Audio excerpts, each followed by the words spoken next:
one of the things I think people face if you're a new e-commerce brand is one of the biggest barriers is trust. People don't know who you are. You haven't sold products to them before. You don't have an established name. So we were able to bring down that trust barrier by having a lot of outside validation that came via these review channels.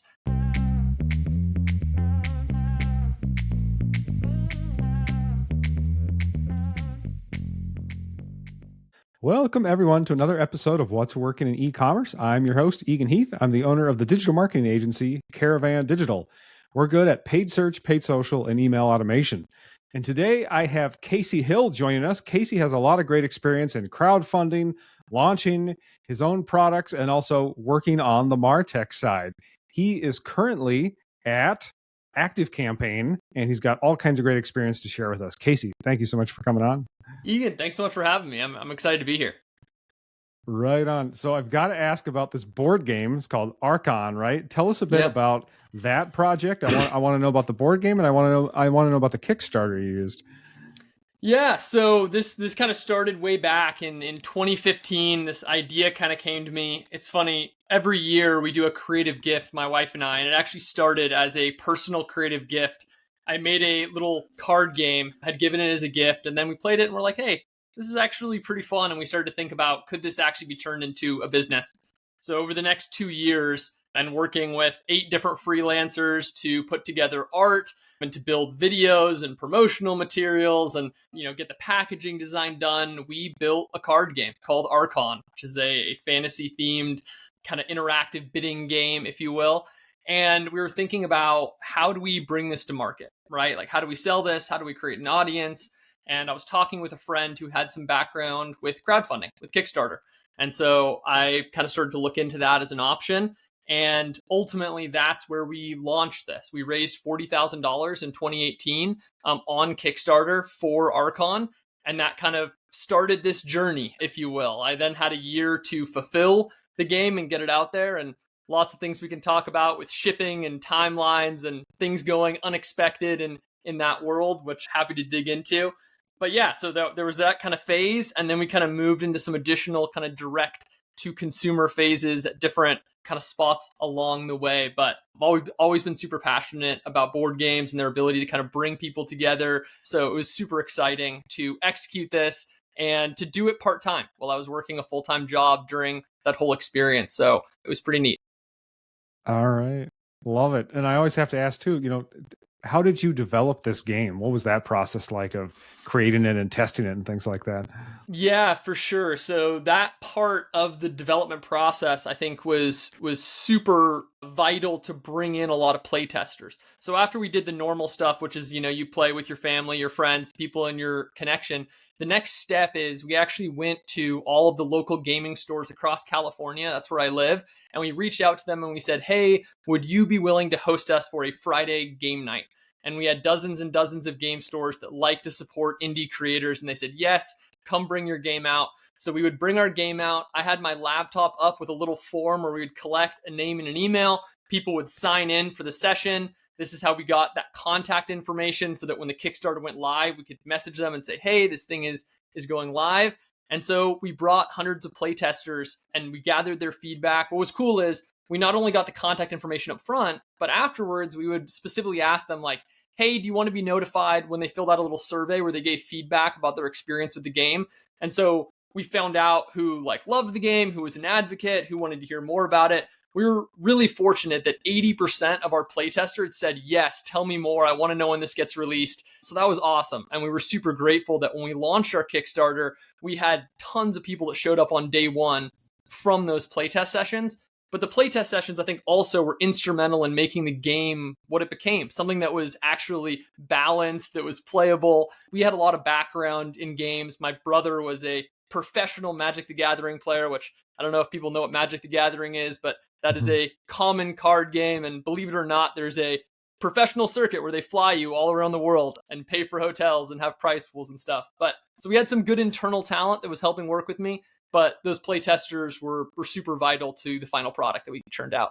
How fun. Love it. Wow. And anything else, that really worked well to, raise the money on Kickstarter? Yeah. So with Kickstarter, we kind of played with a lot of things. So we ran direct ads. on Facebook. And I think one of my biggest learnings at that point is someone who was kind of new to e-commerce ads. I talked with Jamie Steinmeier, is a person who's run a lot of Kickstarters. He's Kickstartered millions of dollars worth of games. And one of the things that he said stuck with me is he said, the point of the ad is not to sell the person, it's to get them to the spot where you sell them. And the reason that was so transformative for what I was doing is I had these long ads that were basically trying to sell the game and the product and the value prop right there. When I switched that around to saying things like, for instance, we ran ads in the middle of the campaign that were like, funded in the first 4 hours, quick fantasy card game with artists from Magic the Gathering and Game of Thrones, we had some pretty high profile artists that helped on the game. Check it out, right? So like quick, concise. Then they went to the Kickstarter where they could watch the promo video, they could go through the page, see all the value points, and they got sold there. So we ran Facebook ads, and that was helpful as part of that. We also did a lot of what I would call, I guess, like free PR. We hopped onto maybe 10 to 15 different podcasts in the board game world. We talked about basically how the game worked. We obviously were going out, meeting with playtesters, meeting with folks in person. I talked to any kind of newspaper outlets that I could. So went to my alma mater and got that coverage there. Went to where I grew up, got some coverage there. Basically tried to get as wide of an organic net as was possible. And the other piece that was really, really significant for us is we sent out free copies to the game to probably 80 different review channels. And those videos that they created, we had over, I think maybe 20 different videos posted on the Kickstarter page. And I can share that Kickstarter page so people can take a look at it. But having such a density of reviews from outside parties, I think was huge for building confidence. Because one of the things I think people face if you're a new e-commerce brand is one of the biggest barriers is trust. People don't know who you are. You haven't sold products to them before. You don't have an established name. So we were able to bring down that trust barrier by having a lot of outside validation that came via these review channels and these videos of people kind of playing it so they could see it in person and have the ability to read feedback from people they trusted in industry. So it was a multifaceted play, but those were a few of the levers that we pulled. Yeah, that's phenomenal. Sounds like quite a few channels just for the Kickstarter. Then it sounds like we've got paid ads running. We're doing, we're actually getting an in-person list as well and growing an email list that way. I heard you're going on podcasts as sort of a guest, doing guest podcasting. And then I really like that piece of you found people who they're reviewing games and then you were able to actually use those videos as well. So that's very cool. Are those people reviewing games? Are those YouTubers or what channel were they on? Yeah, primarily YouTube. Some people did YouTube and write-ups. There was a few that did like only write-ups, but the vast majority of them are YouTube channels. That's where we got a lot of attention. And one thing I just thought of our highest ROI thing we did is we sponsored a newsletter from a company called Board Game Geek. So Board Game Geek is a really well-known, it's very niche in the board game world, but it has a lot of kind of trust. And back in the day, I'm sure the prices have changed now, but back in the day, it was $500 for us to be a featured game of the week. And that drove a ton of traffic just from being listed in that newsletter because it was so many folks who were just the perfect profile for Kickstarter games. And so that was also my first experience trying kind of like a sponsored plug, but that turned out to be a great investment for us. Love it. What a great story. And I have to imagine as well, was your brother kind of involved in the development of the game too? If he really knew Magic the Gathering in depth, it sounds like there were kind of elements from that or things that were familiar. Was he able to consult with you and provide feedback as well? Yeah, so this is kind of the fun part. If you guys end up going to the Kickstarter page, you'll see kind of a breakdown of it was not only my brothers, but also my dad. So it's kind of a family affair. We had a whole bunch of people involved. My dad is kind of a serial entrepreneur. So he had a lot of like the business acumen and background from doing this kind of stuff for 25 years. My brother was a professional Magic the Gathering player, as well as a physics PhD. I mean, just super sharp guy. So he had kind of that eye to that balancing and the mechanic side. So yeah, both my dad and my older brother were instrumental in kind of helping all of the game mechanic side. So I was kind of all of the sales, marketing, PR, built the website, organized all of our artists, all of that kind of execution side. But my dad and my brother were really helpful at making sure we put out the absolute most balanced, highest quality game. So yeah, totally. That's phenomenal. Love it. Wow. I've got it. I'm going to pull it up just for a second here. Do this. Let's see here. So if you're on YouTube, and then if people are listening, I'll kind of try to describe what I'm seeing as well here. So right away, I can tell just awesome design. Super. Yeah. Super. I don't know if I would even think Magic together. I'm just like, this looks like a sweet fantasy thing, like really high end design, obviously sweet video with it. Even just the little touches of, the gameplay, just the font and everything. There's like a feel like I'm being drawn into an entire world looking at this. So I can tell you guys did not skimp at all on quality. And then it's like, here's actual videos of people talking about the game. There's a playthrough of it. I'm kind of seeing the deck from above. I'm seeing what the box looks like. And then kind of some of the characters sketched out. Like it's really not just a product here. You're really drawing people into an entire world, and they're probably already into fantasy and card games. So this is right up their alley. I can see how this was just superbly done. And then all kinds of social proof, people from, who are, I presume, prominent board game reviewers and things like that. Really cool looking social proof of what they said about the game, all kinds of stats on it. Wow, this is just phenomenal. Yeah, thank you so much. Yeah, I put a lot of love into this one, and a lot of learnings, a lot of takeaways. It's funny. I'll share one story just because I thought it was such an impactful kind of leadership lesson for me. So we're approaching the launch of the game coming out, and we had been going back and forth on the video. The promo video for Kickstarter is a super important piece. This is the first thing that people watch, right? And the video was this whole animated thing. It had a voiceover team. They were animating the art, so the people in the video are, start and it like jumps into the map, and it's this whole immersive experience. Well, turns out, because of a handful of things, mostly because of my lack of experience in kind of managing a video team, we were behind schedule. And as the Kickstarter got closer and closer, we weren't hitting the deadlines we needed to be hitting in terms of having this video ready. And so being naive, being inexperienced, it was probably about 3 to 4 weeks before the drop, and we were at like 50% of this video being done. And so I sent a message to our video person, and I just laid into him. I said, this is unacceptable. We had this contract. We said, blah, blah, blah, blah. And the video person basically came back and said, look, you have kept adding in more and more things you want, additional demands, additional specifications, additional edits. I'm willing to walk away. Like, if this is how you feel, I'll take no money for all this work that I've done. I'm just going to walk away from this project. And it was this moment that dawned on me that it had not been my video person, but it had been me constantly iterating, asking for more stuff, expanding. And when I came back to the table and owned that and apologized and said, look, whatever we can do and whatever we can get up by the time this project launches, amazing. Like, you're in the driving seat. I trust you. And just letting that be kind of the angle and approach that we took. What ended up happening is we got everything done by the deadline. It was a remarkable video, and I maintained a great relationship with the video editor, and we actually worked on many projects later on as we went. And so working with a ton of creatives, from top level artists, top level packaging designers, top level board game folks, one of the takeaways I had is when you bring on experts, let them do their thing. Let them be the ones to drive. They're the ones, you're hiring them because they're an expert in their area. So when I took a step back and stopped being so micromanagey, I think it had incredible results. So I just wanted to share that because I feel like that's a good overall lesson as we're getting into these things. And if someone hasn't worked with a designer before, hasn't worked with a website person before, give these folks some autonomy and you'll be happy you did. Yeah, that's great advice. You're hiring the experts to let them use their expertise. Love it. Well, Casey, I know you've done a lot of other things. I see, you're at ActiveCampaign now. You've worked at Cora and McKinsey and BlackRock in the past. I know you've done a lot with, CRM and email marketing. You've mentioned to me, conversion rate optimization, CRO. I'm curious, just, what have you seen working? Like, let's say you're launching a new product, or you can give examples of other things you've worked on. How do you tackle it? How do you do the, let's say the conversion rate part first?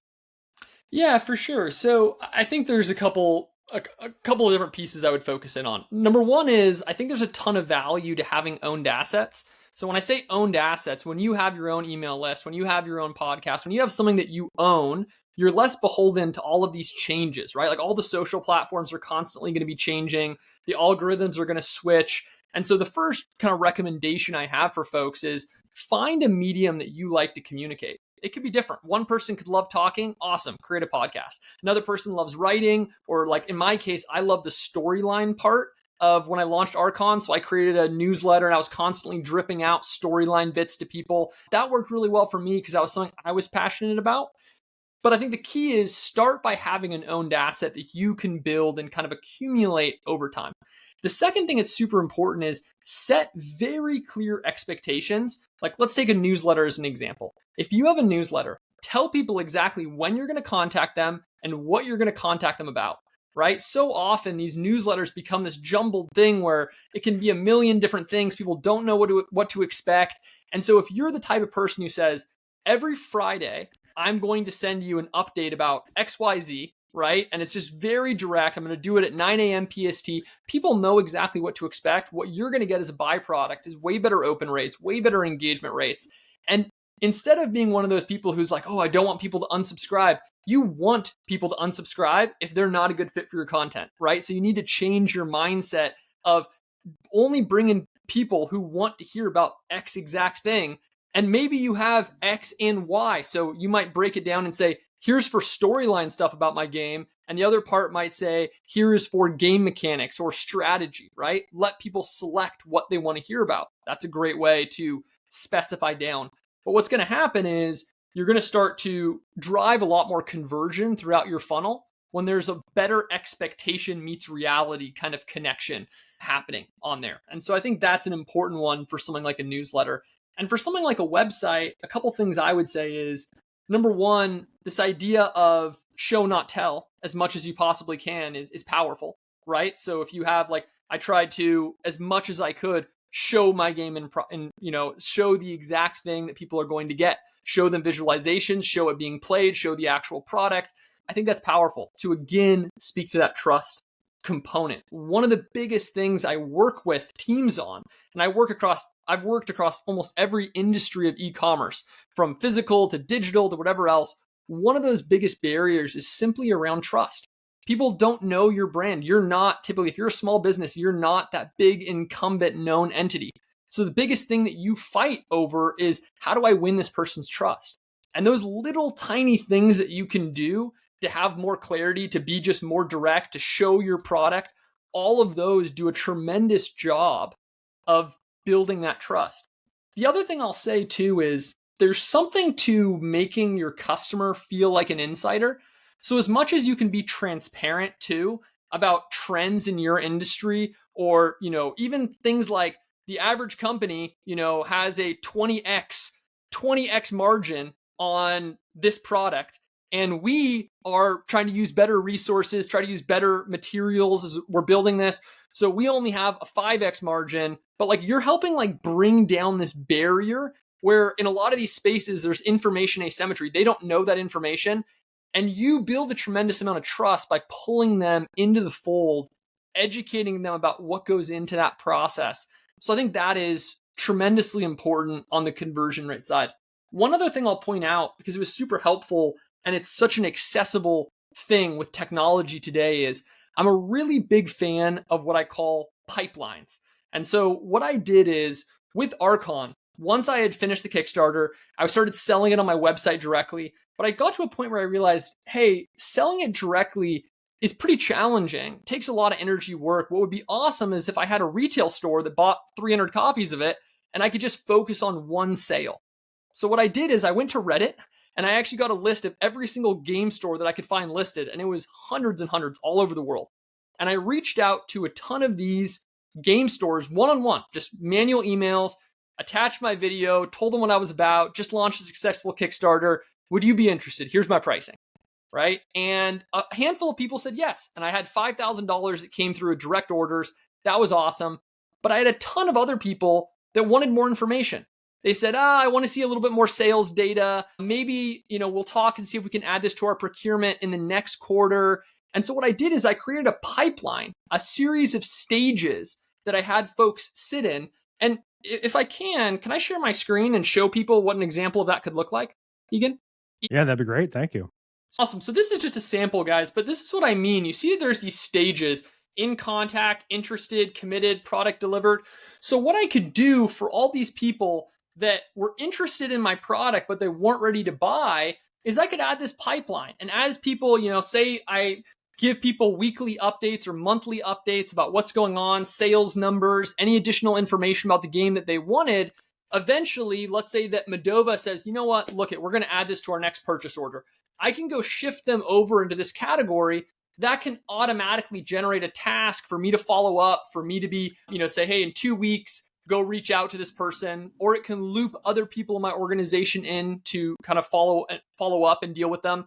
And the reason I wanted to just show that very briefly was because we closed an additional $30,000 of retail deals and pipelines over the next 6 months from just following up with people, keeping them updated on our sales numbers, keeping them updated on all the different details around the game and what we were doing. And some people had different motivations. Some people, the more that we kind of brought them into the lore and kind of the immersive aspect, it was a small store, and that's what sold them. Other people, it was a lot more about the numbers. So when they saw another store had sold out and wanted to get new copies, that's when they're like, okay, that's awesome. If you can connect me and show that that store sold 50 copies, now I want to do a purchase order for 100 copies. And so this is just something that there's a ton of tools. I work for ActiveCampaign. ActiveCampaign is a tool that can do that. There's many other tech providers out on the market that can, but you can get a simple CRM for very inexpensive rate that you can track all those relationships with. And it's not talked about very much in the e-commerce space, because everything in e-commerce tends to be about those core upsell funnels, abandoned cart funnels, but just something that people may not have heard, and something that I think can be really valuable to help you kind of expand if you're trying to get into other areas besides just the direct commerce. Yeah, it strikes me just how many different channels you go after. We've talked about the other ones, but here you're saying don't be afraid to go wholesale as well and try to get some retail partners. So pretty creative. I love it. Casey, can you tell us a little bit about, what's next for you? What are you working on now? And where's a good place for people to find you? Yeah, totally. So right now I'm working for a company called ActiveCampaign, which essentially handles, you can set up your landing pages for the web. You can do the CRM piece, which I was just talking about. You can set up email funnels that are highly personalized. So if you know that someone's interested in A, you can automatically send them an email that has more on that specific product line, for example. And so a lot of cool things for that e-commerce market. And in general, people can go to activecampaign.com/e-commerce if they want to see kind of some e-commerce specialized information on the product ActiveCampaign. Folks can also find me. I post a lot on LinkedIn. So anyone who wants to go to LinkedIn and just /Casey Hill, I'm talking a lot there about different growth strategies, channels I'm trying.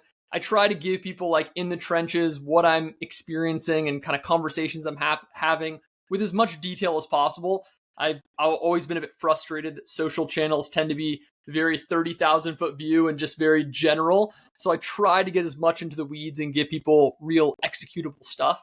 So those are two great ways to get a hold of me. And right now I'm just excited to continue to expand, do more. I recently joined AC about like a month and a half ago. And so it's been awesome. It's been a fun ride here and looking to just find more organic channels to grow. Love it. Love it. I also see arkongame.com. Is that a good place to buy the game? Yes, just as a disclosure, I am currently not selling Arkon. If you send me an email, maybe I can work out something specialty. Arkon Game was the old website, although I have so many projects going right now, I just haven't been able to keep up with it. The way that it used to work is it was connected automatically to my fulfillment house. I had one of them in Europe and I had one of them in the US. So when you went to the website, you bought that copy, it would just deliver to you automatically. Now I kind of got to go to the post office and manually deliver. So like I said, if you reach out and you send a nice note, maybe I could slip you a copy. But in general, that's paused at the moment. Okay. And it sounds like you may even need to find one of these game stores to go buy it. Is that right? Yeah. There's lots of retail stores all across California. So if you stop into your local gaming store, you might just find a small box copy of Arkon. It's a small game, so it'd be one of those things just on like a little display in there, like a Star Realms or a handful of other small box games. But yeah, you might be able to find it at one of those. Love it. Very cool. Well, everybody check out Casey, check out the game, and check out ActiveCampaign. And Casey, thank you so much for coming on and sharing what's working in e-commerce. Yeah, it was a pleasure. Thanks for having me, Eagan.